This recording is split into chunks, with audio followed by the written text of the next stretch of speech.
Are we all set, Chevelle? I don't want to catch off guard this week. Thank you. Thank you. I will go ahead and call to order the March 2nd, 2021 council meeting and move to our invocation and pledge of allegiance first. Do we have,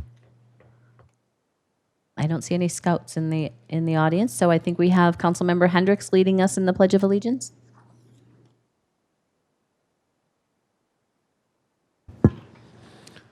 I pledge allegiance to the flag of the United States of America, to the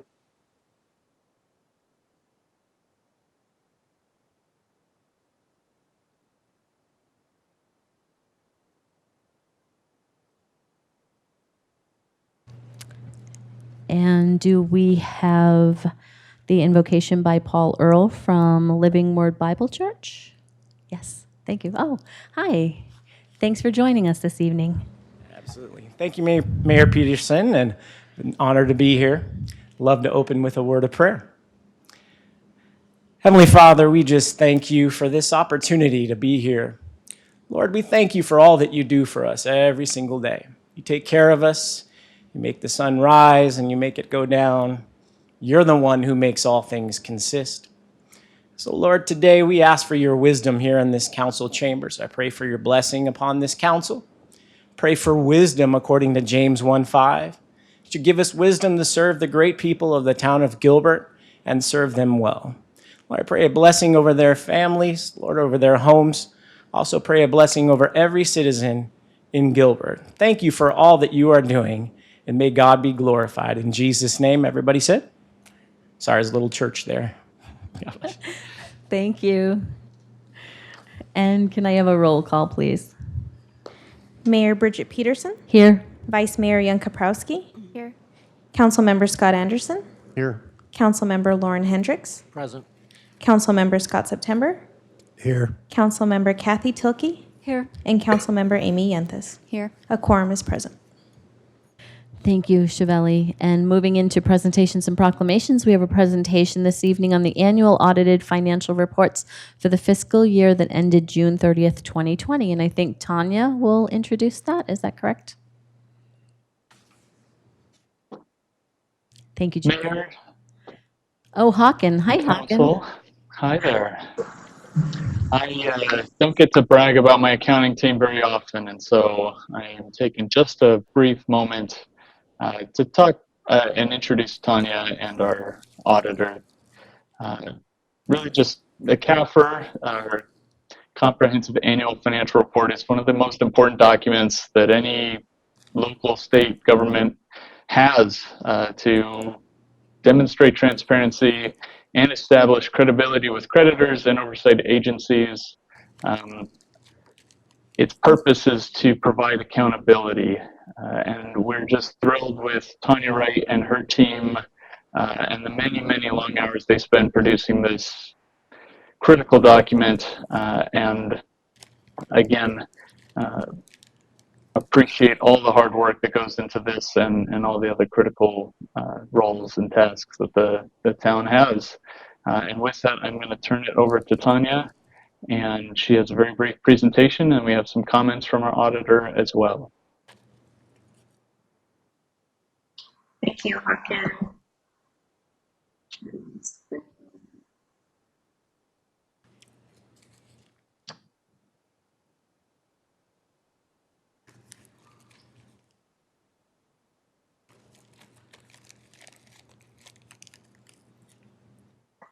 Mayor, members of council, can you hear me okay before I get started?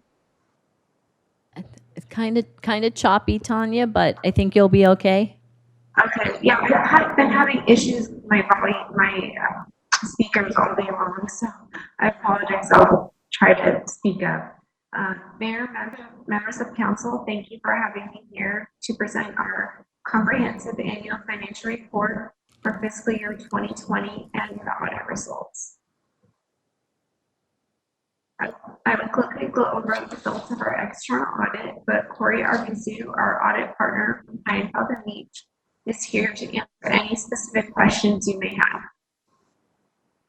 Once again this year, we received a clean audit opinion, which communicates that the financial statements presented within the comprehensive annual financial report are fairly presented. There were no material weaknesses identified, which indicates that we have effective internal controls to prevent a material misstatement in the financial statements. Having both a clean audit opinion and strong internal controls results in reliable financial data that management, citizens, council, investors can rely upon. Furthermore, reliable financial data is the key to effective program management and accountability. I'm pleased to announce that once again, we received GFOA's Certificate of Achievement for Excellence in Financial Reporting for the 29th year in a row for our fiscal year 19 CAPR. We expect to receive this award again for our fiscal year 20 report, which we have submitted to GFOA for this certificate program. In order to receive this award, we must follow stringent guidelines for what must be included in the comprehensive annual financial report. These guidelines go far beyond the minimum requirements of state law and generally accepted accounting principles. This results in a comprehensive document containing financial reports and data that embody the spirit of transparency and full disclosure. This award is the highest form of recognition in governmental accounting and financial reporting. Achieving this award with a clean audit opinion demonstrates the quality work of the accounting division. Next, I'll go over some highlights from fiscal year 20, beginning with the AZ CARES. As you are aware, Gilbert was allocated $29.2 million of relief funding from the Treasury to assist the town with the COVID-19 pandemic. This funding was applied against public safety personnel costs incurred from the period March 1st to December 31st, 2020, which freed up budget capacity that was largely used to assist our community through the pandemic. Also in fiscal year 20, we issued $76.8 million of general obligation and general obligation refunding bonds, and we made regularly scheduled payments on our outstanding debt. Capital assets is the largest asset on our books, and that increased $62.3 million net of depreciation. The large increase was mainly due to spending on a couple of large construction projects, including Gilbert Regional Park and the Lindsay and 202 interchange and surrounding streets projects. Looking at pensions, our total net pension liability increased $11 million or 8%. The net pension liability is a value calculated by actuaries that are nerdier than accountants, believe it or not, of each plan to estimate what the town owes for services provided, and involves many factors and assumptions. Because of the different factors and assumptions, it can vary significantly from year to year. I did want to point out that during fiscal year 20, we made contributions to PSPRS in excess of what was required, totaling $16.5 million.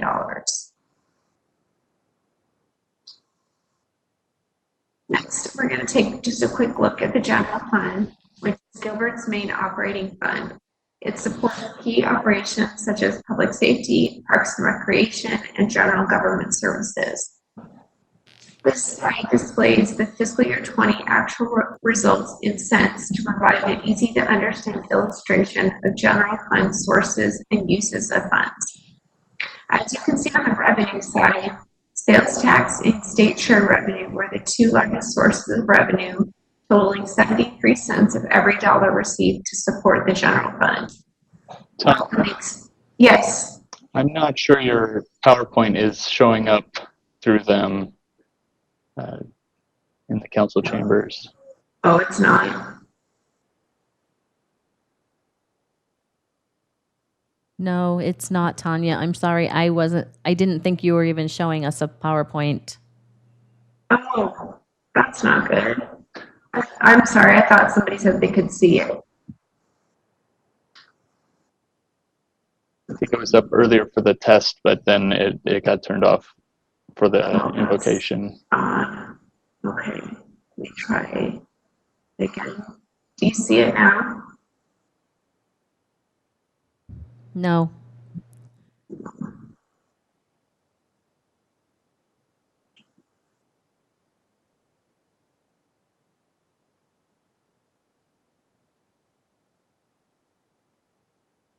There we go. Now I can see it. I apologize. Well, this is the good stuff anyway. The other stuff that I talked about, but this is getting into the good stuff. So sorry about that. So this slide displays the fiscal year 20 actual results in cents to provide an easy to understand illustration of general fund sources and uses of funds. As you can see on the revenue side, sales tax and state charge revenue were the two largest sources of revenue, totaling 73 cents of every dollar received to support the general fund. On the expenditure side, public safety, which includes our police, fire, and EMS services, accounted for the largest area of general fund spending, totaling 59 cents for every general fund dollar spent. These results were very similar to what we would have seen in fiscal year 19, with the exception of amounts received from other governmental revenue. In fiscal year 19, that would have comprised 2 cents of every general fund dollar received, compared to 11 cents in fiscal year 20.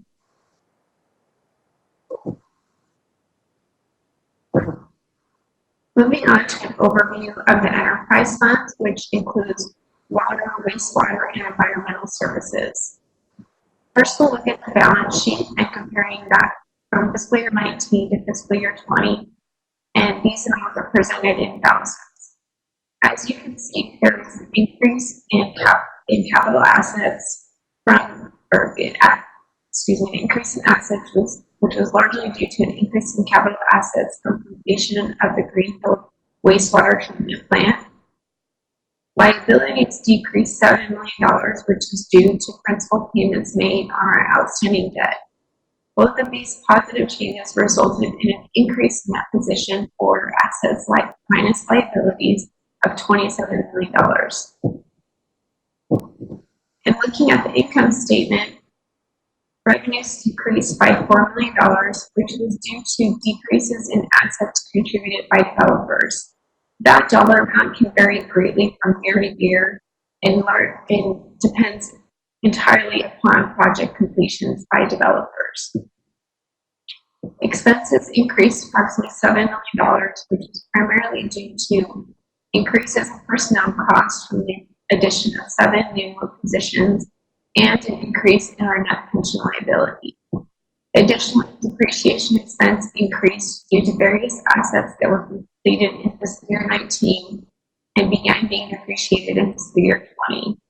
This resulted in an overall decrease in that position from operations compared to fiscal year 19 of $11 million.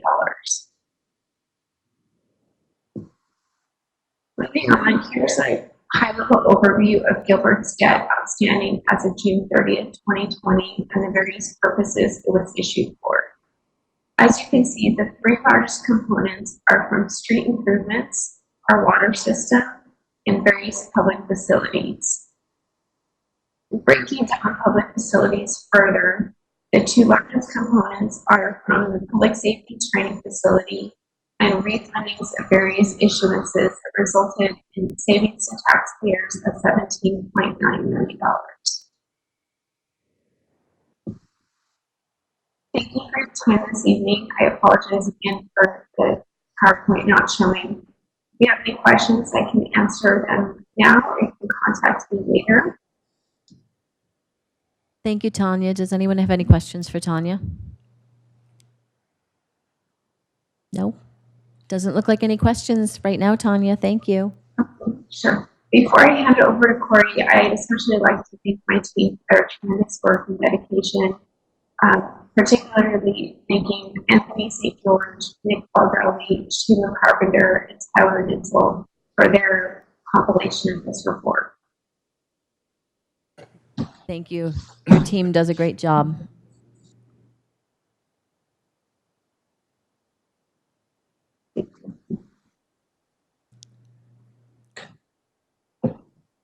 I'm thankful for people like you that want to work on these kinds of items because it's definitely not my cup of tea.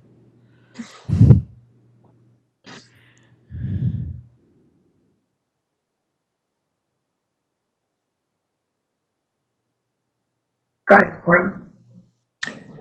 Thank you. Good evening, Mayor, members of council. My name is Corey. I was the engagement partner for the audit. I have no presentation. I just have a few brief comments and certainly want to be accessible to you for any questions you may have. The audit has concluded. All procedures are completed and have been completed. And all of our audit reports have been issued. There were no changes in accounting or auditing standards this year, so the report's very consistent with the prior year if you were to compare it to the prior year, so to speak. As Tanya mentioned, unmodified opinion on all the reports issued, including the financial statements and our compliance audits. Also, she indicated no material weaknesses or deficiencies in internal controls that we noted during the performance of our audit. She mentioned the coronavirus relief fund as a significant funding source this year.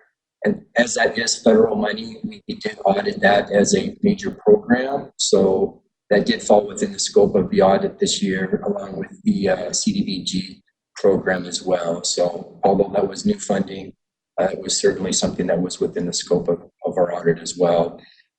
As you can imagine, certain challenges this year with the pandemic and conducting audits generally, but I can confidently say in this case, the town was ready and prepared to do essentially what was an all remote audit this year. Technology was in place, remote access to records and systems. All the staff that we worked with, once again, essentially on a remote basis was cooperative. We worked with a number of departments throughout the audit, just not finance. And everyone was, once again, very cooperative responses. It really allows us to perform a very effective and efficient audit. So with that, like I said, just a few brief comments, and I'll certainly take any questions the council may have for me as the auditor of the town. Thank you, Mayor. Thank you, Corey. Does anyone have any questions for Corey at this time? No? Seeing none, I appreciate all the work that you've done and being here to present this audit to us this evening, and I look forward to seeing you again next year. I think that's when we see you, Corey. I think we've seen you before in the past, if I remember correctly, and appreciate all the work that's been done by our team and all of you in the process of this audit. Thank you.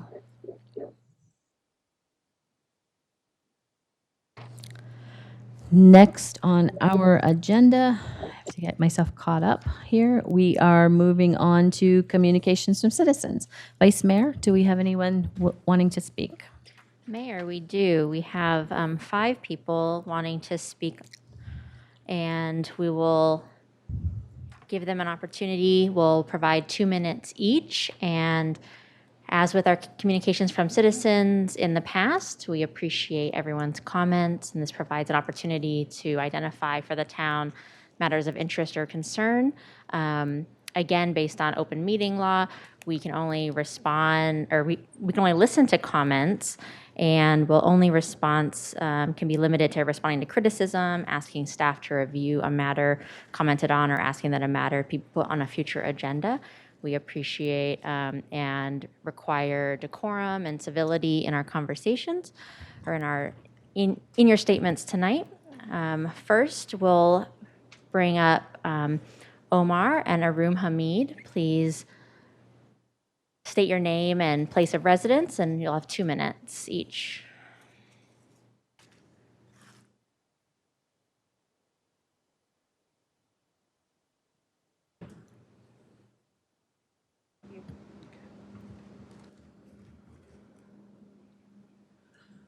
Good evening, everyone.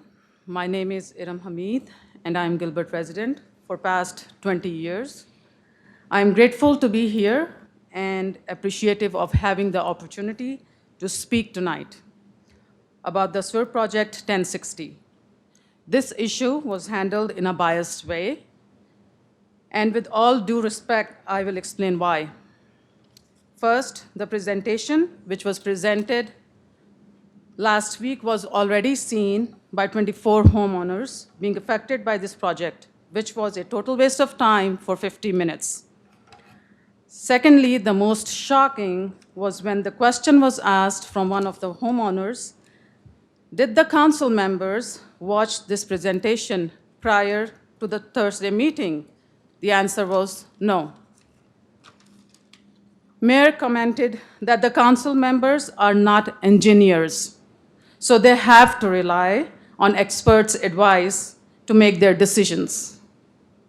Each one of you are elected by the people of Gilbert to serve them with justice and honesty. Here I would like to quote a poetry of Dr. Iqbal. Read anew the lesson of truthfulness, justice, and bravery. To you will be given the task of leading the world. To you will be given the task of leading the world. As Mayor mentioned, that she will be serving the people of Gilbert for this term and potentially the next term too. The task which was brought to you, Mayor and the council members, was handled unethically. It is not about all the council members to be engineers, but rather evaluating the situation or issue from all perspectives and come up with better resolution. In fact, it was crystal clear that there was no genuine effort made from the mayor and the council members. If the intentions were there, then the issue will find a way to resolve. The town council clearly reflects the leadership. If this is all about show and tell and making decisions based on rubber stamps, then we, the people, should not waste the tax money. We can have those scout children who were here the other day to do the job. God bless USA. Thank you.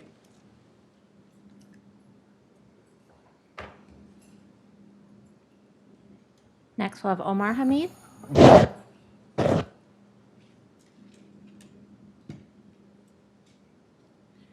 Good evening. My name is Omar. I've been living in Gilbert for the last 20 years, and I'm becoming a familiar face here. You've probably seen me here for the last 4 meetings, and you'll continue to see me. This is in regards to WW1060 project. Again, the presentation made last week was, I just call it a fancy sales presentation. It was very biased because the costs were underestimated on the cost to acquire our land. The property owners want to sit down with our leadership and work this thing out in an amicable way. And so far, this is not happening. This matter is not going to go away, and we're only going to get more aggressive. Again, I'm asking you humbly, nicely, please sit down with the people out here, because you have 24 homeowners and potentially many other people who are going to be very, very unhappy with the town council. That's it. As a side note, Mayor, I do agree with you about the logo. I think it's horrible, and I think if our police and our fire officials don't want to put this logo on their uniforms, and that's a telltale sign that shouldn't be on anybody else's, anywhere else on Gilbert either. So thank you. Greg Davis.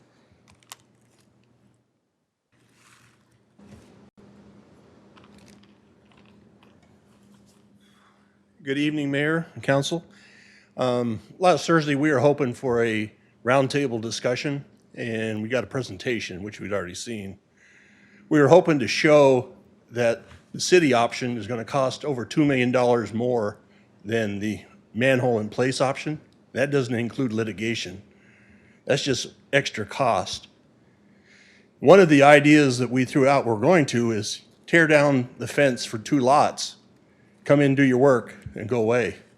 That option cost about $30,000 or $10,000 for both lots combined. To put the fence in the city way, that's $500,000. That's just one idea that we had, and we're more than welcome to do it. But we're going to spend $2 million on something that doesn't need to be spent. that $2 million can repair that effluent line and you still have money left over. So you could do both lines with the same amount of money. We're hoping to get that out, but we can't. So we're going to have to find another way to get those numbers out. I appreciate the effort, and hopefully we can talk about this in the future. Thank you. Shar Hawkins.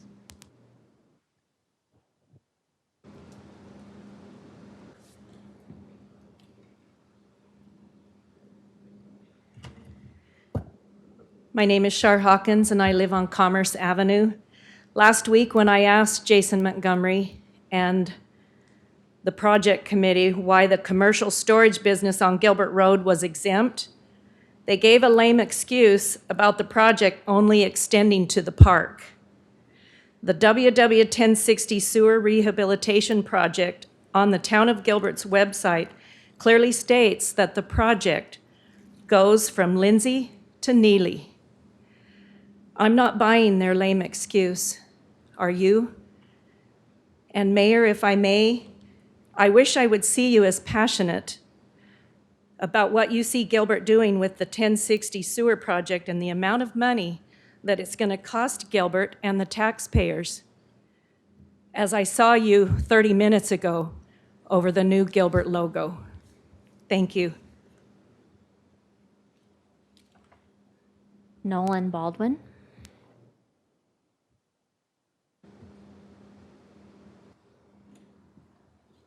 Mayor Peterson.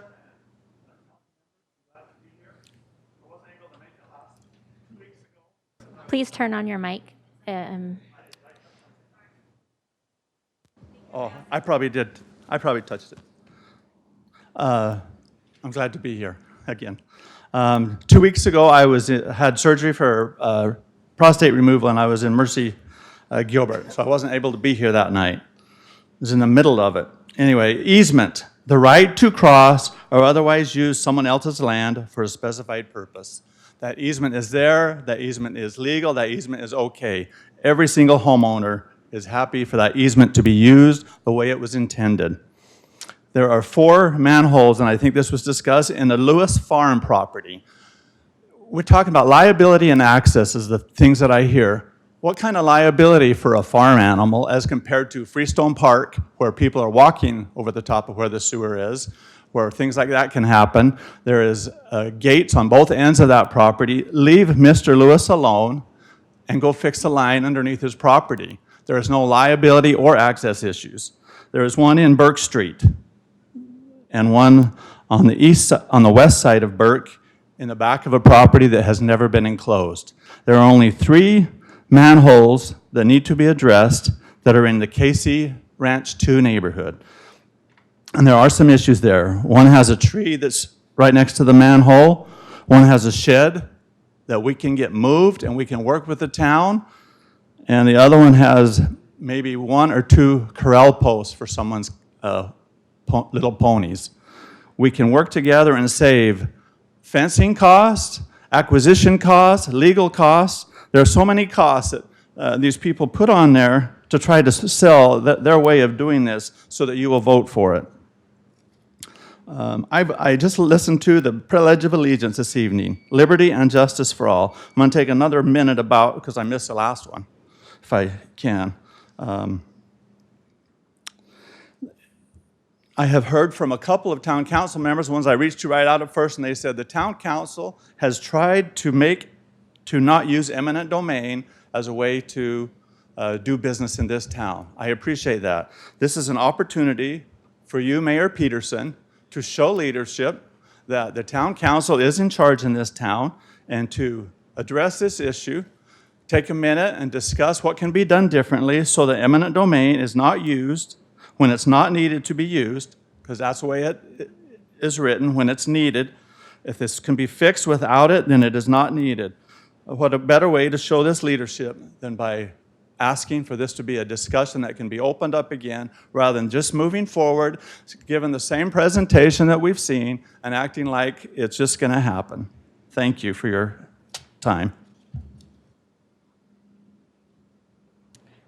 That concludes the communications from citizens. We'll move to the consent calendar. Would any council members like to pull off any of the as items for discussion separately?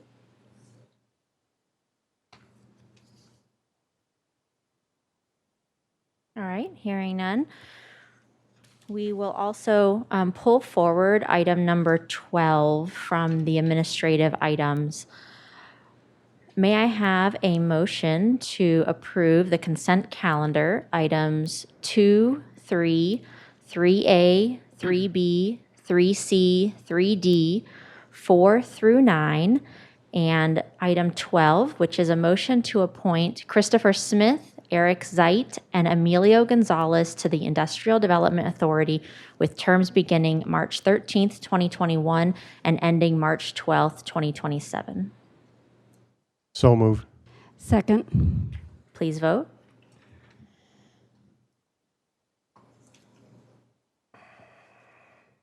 That passes 7-0. That concludes the consent calendar, Mayor Peterson.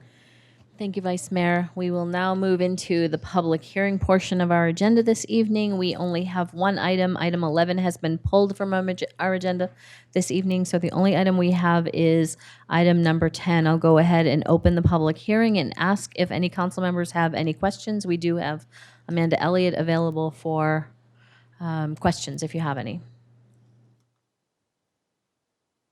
Mayor, Yes. I just have a couple comments that I'd like to make that the Economic Development Department has done an excellent job in reaching out to the community for feedback. It's probably the most extensive process that I've been part of for many years. In addition to that, they took every one of those community comments and responded individually as to whether they could include that in the guidelines or not. And so I feel like most of the questions that were out there were addressed. And just as a reminder that guidelines are just that. They provide anybody who is looking to develop in our downtown the guidelines and the culture, that environment that we would like to see there. However, it does give them the opportunity to address those guidelines because their project brings something different.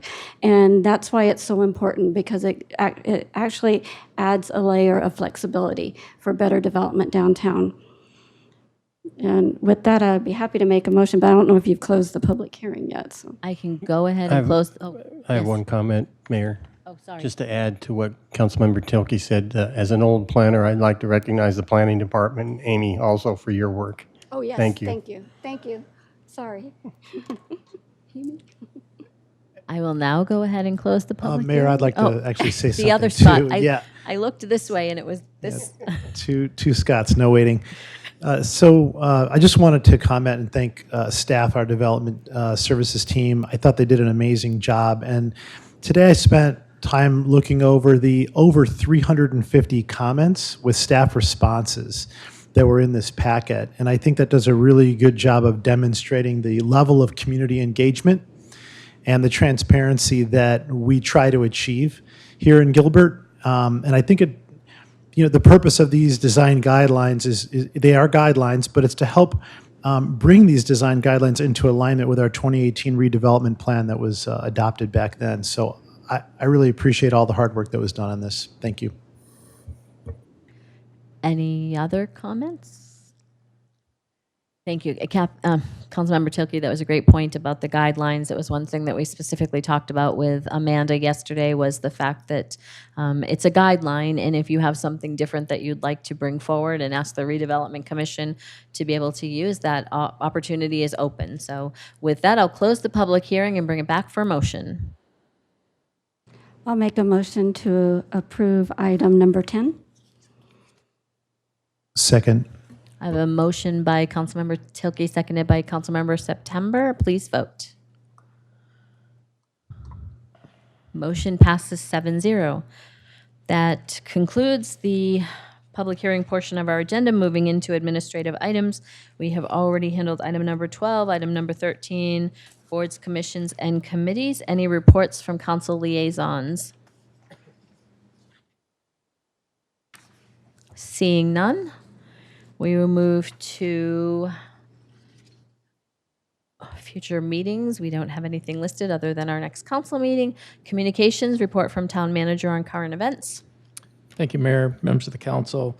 First, I'd like to recognize Tanya Wright and our accounting team for another great year and great job with the clean audit and preparation of our comprehensive annual financial report. It is truly very detailed work, very complex, complicated matters, and they do an outstanding job with it, and it's critical to the performance of our organization as well as our credit rating. Also, the economic development and planning staff, there was just a number of people involved in the Heritage District Design Guidelines and well over a year process in that. I really appreciate all the attention and work that went on. And then lastly, our Water Festival for 2021 has been renamed as a celebration of learning and is going to be entirely virtual. It's going to be held on March 3rd and 4th, and 36 schools and around 1,000 students over the 2 days will be attending to wrap up their water module they've been doing in class. The celebration will be about 50 minutes long each over Zoom and hosted by the Arizona Project WET. As the Gilbert Department staff, in lieu of our usual in-person active participation on the Muni One lawn, we have produced 3 short videos about different aspects of Gilbert's water, featuring the Santan Vista Water Treatment Plant in partnership with the City of Chandler Water Conservation staff, water quality and water conservations. We'll be publishing these videos on YouTube and be sure we share with you when they're ready. Thank you. That's tomorrow and Thursday. Yes, thank you, it's coming Mayor, up. Council. We typically do an annual water event here at Town Hall, but not this year. So any report from council on current events? Seeing none. Report from Mayor. I will share with you that many communities were asked to participate with a March 1st proclamation to name that COVID-19 Victims and Survivors Memorial Day as a remembrance. And the town of Gilbert was not asked to participate in that until after it had actually gone out to the paper. And so we were not part of the list that we see in the paper, but I did issue a statement that the town of Gilbert recognizes and remembers the more than 500,000 American lives lost to COVID-19. The town lowered flags to half staff for 5 days starting on February 23rd to honor the lives lost due to the pandemic. Our deepest condolences go out to those who have lost loved ones to COVID-19. I encourage everyone to do their part to slow the spread. And we will now recess our regular meeting and reconvene in an executive session upstairs. Thank you.